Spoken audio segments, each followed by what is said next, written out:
ಬಳ್ಳಾರಿಯಲ್ಲಿ ಬ್ಯಾನರ್ ಗಲಾಟೆ ವಿಚಾರವಾಗಿ ಒಂದೊಂದೇ ಅಂಶಗಳು ಬಟಬಯಲಾಗ್ತಾ ಇದೆ. ಇನ್ನು ತಮ್ಮ ಹತ್ಯೆಗೆ ಸಂಚು ರೂಪಿಸಲಾಗಿದೆ ಅಂತ ಜನಾರ್ದನ ರೆಡ್ಡಿ ಶಾಸಕ ಭರತ್ ರೆಡ್ಡಿ ವಿರುದ್ಧ ನೇರ ಆರೋಪವನ್ನ ಮಾಡಿದ್ದಾರೆ. ಇನ್ನು ಭರತ್ ರೆಡ್ಡಿ ಸಹ ಗಂಭೀರ ಆರೋಪವನ್ನ ಮಾಡಿದ್ದಾರೆ.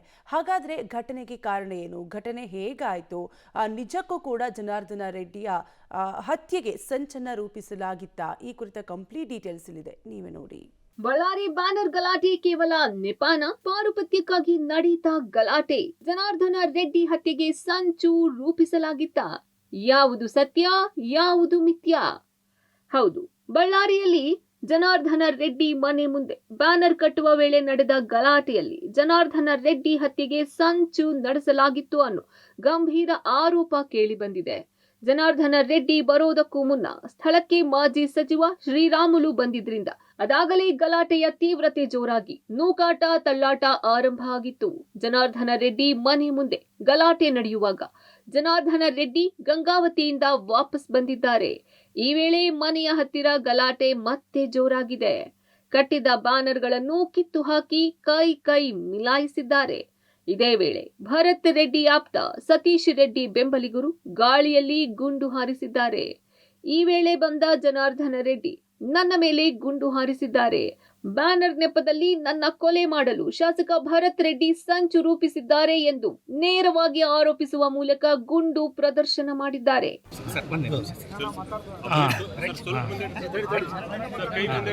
ಬಳ್ಳಾರಿಯಲ್ಲಿ ನಾನು ಗಂಗಾವತಿಯಲ್ಲಿ ಒಂದು ರೈತರಿಗೆ ಸಂಬಂಧಪಟ್ಟ ಅಭಿವೃದ್ಧಿ ಕೆಲಸಗಳು ಜೊತೆಗೆ ಅಲ್ಲಿ ಚನ್ನಬಸವ ತಾತ ಜಾತ್ರೆ ಇತ್ತು. ಜಾತ್ರೆ ಮುಗಿಸ್ಕೊಂಡು ನಾನು ಬರ್ತಾ ಇದ್ದೀನಿ. ಅಲ್ಲಿ ನಮ್ಮ ಮನೆ ಹತ್ರ ಸುಮಾರು ಒಂದು 30-40 ಮಂದಿ ರೌಡಿಗಳು ಗೂಂಡಗಳು ಮನೆ ಎದುರುಗಡೆನೆ ಚೇರ್ ಹಾಕೊಂಡು ಪ್ರೈವೇಟ್ ಗನ್ಮ್ಯಾನ್ಗಳನ್ನ ಇಟ್ಕೊಂಡು ರೌಡಿ ಗ್ಯಾಂಗ್ಗಳನ್ನ ಇಟ್ಕೊಂಡು ಕುಂತಿದ್ದಾರೆ ಅನ್ನೋ ವಿಷಯ ಗೊತ್ತಾಯ್ತು. ಅದು ಗೊತ್ತಾದ ತಕ್ಷಣ ಶ್ರೀರಾಮುಲು ಅವರು ಪೊಲೀಸರಿಗೆ ನಮ್ಮ ಆಫೀಸ್ ಕಡೆಯಿಂದ ಮೆಸೇಜ್ ಹೋಗಿದೆ, ಈ ರೀತಿ ಮನೆ ಹತ್ರ ಜನಾರ್ದನ ರೆಡ್ಡಿ ಅವರು ಇಲ್ಲ, ಈ ರೀತಿ ಒಂದು ಗುಂಪೆಲ್ಲ ಬಂದು ಇಲ್ಲೆಲ್ಲ ಬ್ಯಾನರ್ಸ್ ಹಾಕಿ ಚೇರ್ಸ್ ಹಾಕೊಂಡು ಕಾಲ ಮೇಲೆ ಕಾಲು ಹಾಕೊಂಡು ಗಲಾಟೆ ಮಾಡ್ತಾ ಇದ್ದಾರೆ ಅಂತ ಹೇಳಿ. ನಾನು ಕಾರ್ ಬಂದು ಇಲ್ಲಿ ಜಸ್ಟ್ ನಾನು ಇಳಿತಾ ಇದ್ದೀನಿ. ನಾನು ತಕ್ಷಣ ಗಾಳಿಯಲ್ಲಿ ಫೈರಿಂಗು, ಕಲ್ಲುಗಳಿಂದ ತೂರಾಟ. ಜನಾರ್ದನ ರೆಡ್ಡಿ ಅಂತಂದ್ರೆ ನಾನು ನಮ್ಮವ್ರು ಅಂತ ಅನ್ಕೊಂಡ್ರೆ ಅವರಿಗೆ ಸಂಬಂಧಪಟ್ಟ ಮನುಷ್ಯರೇ ಜನಾರ್ದನ ರೆಡ್ಡಿ ಬಂದರು ಅಂದ ತಕ್ಷಣ ಗಾಳಿಯಲ್ಲಿ ಫೈರಿಂಗು ಮತ್ತು ನನ್ನ ಮೇಲೆ ಡೈರೆಕ್ಟಾಗಿ ಫೈರಿಂಗ್ ಮಾಡಿರುವಂಥದ್ದು. ಆ ಬುಲೆಟ್ಗಳೇನಿದೆ ಅದೃಷ್ಟವಶಾತ್ ಸೈಡ್ಗೆ ನನ್ನ ಕಾರಿಗೆ ಬಿತ್ತು.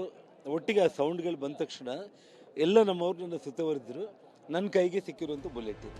ಇನ್ನು ಜನಾರ್ದನ ರೆಡ್ಡಿ ಆರೋಪಕ್ಕೆ ತಿರುಗೇಟು ನೀಡಿದ ಬಳ್ಳಾರಿ ನಗರ ಶಾಸಕ ನಾರಾ ಭರತ್, ಇಡೀ ಘಟನೆಗೆ ಜನಾರ್ದನ ರೆಡ್ಡಿ ಹಾಗೂ ಅವರ ಸಹೋದರ ಸೋಮಶೇಖರ ರೆಡ್ಡಿ ಕಾರಣ ಎಂದು ಆರೋಪಿಸಿದ್ದಾರೆ.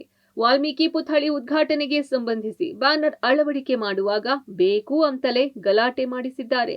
ಜನಾರ್ದನ ರೆಡ್ಡಿ ಕೊಲೆ ಮಾಡಲು ನಾವೇನು ಸಂಚು ಮಾಡಬೇಕಿಲ್ಲ, ಅವಶ್ಯಕತೆಯೂ ನಮಗಿಲ್ಲ ಅಂದ್ರು. ನೋಡಿ, ಏನೇ ಗಲಾಟೆನೇ ಇಲ್ಲ. ಇವತ್ತು ಜನವರಿ 1 ಎಲ್ಲ ಶಾಂತಿಯುತವಾಗಿರ್ಬೇಕಂತೇಳಿ ಎಲ್ಲರೂ ಬೆಳಿಗ್ಗೆಯಿಂದ ವಿಶೇಷ ಮಾಡ್ಕೊಂಡಿದ್ವಿ. ನಾಡ್ದ ಕಾರ್ಯಕ್ರಮ ವಾಲ್ಮೀಕಿ ಅಜ್ಜನ ಕಾರ್ಯಕ್ರಮ ನಡೀಬಾರ್ದು ಅಂತೇಳಿ ಅವ್ರು ಒಂದು ತಿಂಗಳಿಂದ ಪ್ರಯತ್ನ ಮಾಡ್ತಿದ್ದಾರೆ. ಆ ತಿಂಗಳಿಂದ ಪ್ರಯತ್ನ ಮಾಡ್ತಾ ಇವತ್ತು ಏನೋ ಒಂದು ಸಣ್ಣ ಕಾರಣಕ್ಕೆ ಏನು ಅವ್ರ ಮನೆಗೆ ಹಾಕಿಲ್ಲ, ಇನ್ನೊಂದು ಹಾಕಿಲ್ಲ, ಎಲ್ಲೋ ಮನೆ ಮುಂದೆ ಹೆಂಗೆ ನಿಮ್ಮ ಮನೆ ಮುಂದೆ ನಮ್ಮ ಮನೆ ಮುಂದೆ ಎಲ್ಲರೂ ಹಾಕ್ಕೊಂಡು ಹೋಗ್ತಾರೆ, ಯಾರೋ ವಾಲ್ಮೀಕಿ ಅಜ್ಜನ ಅಭಿಮಾನಿಗಳು ಹಾಕ್ಕೊಂಡು ಹೋಗಿದ್ದಾರೆ.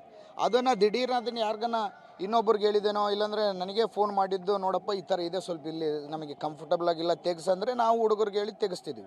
ಅದಕ್ಕೆ ಅವನೇ ಬಂದ್ಬಿಟ್ಟು ಇಲ್ಲೆಲ್ಲ ಇಷ್ಟು ರಾದ್ದಾಂತವನ್ನು ಮಾಡಿ ಅಜ್ಜಿಯವರ ಕಾರ್ಯಕ್ರಮ ನಡೀಬಾರ್ದು ಅಂತೇಳಿ ದುರುದ್ದೇಶದಿಂದ ಇವತ್ತು ಒಂದು ಹುಡುಗನ ಹತ್ಯೆಯನ್ನು ಮಾಡೋವರೆಗೆ ಕೂಡ ಅವರು ಕೈಯನ್ನು ಹಾಕಿದ್ದಾರೆ. ಇಡೀ ಘಟನೆಯಿಂದ ಹೊಸ ವರ್ಷದ ಸಂಭ್ರಮಾಚರಣೆಯಲ್ಲಿದ್ದ ಬಳ್ಳಾರಿ ಜನತೆ ಇದೀಗ ಮನೆ ಬಿಟ್ಟು ಆಚೆ ಬರದಂತೆ ವಾತಾವರಣ ನಿರ್ಮಾಣ ಆಗಿದೆ. ಯಾರದ್ದೋ ಪ್ರತಿಷ್ಠೆಗೆ ಇನ್ಯಾರೋ ಬಲಿ ಎನ್ನುವಂತಾಗಿದೆ. ಪೊಲೀಸ್ ಇಲಾಖೆ ಇಡೀ ಘಟನೆಯನ್ನ ಗಂಭೀರವಾಗಿ ಪರಿಗಣಿಸಿ ಯಾರೇ ತಪ್ಪು ಮಾಡಿದ್ರು ಮುಲಾಜಿಲ್ಲದೆ ಕ್ರಮ ಕೈಗೊಳ್ಳಬೇಕಿದೆ. ಅಮರೇಶ ಎಲ್ಕೆ, ಹೊಮಿನಾಳ, ಪಬ್ಲಿಕ್ ಟಿವಿ, ಬಳ್ಳಾರಿ.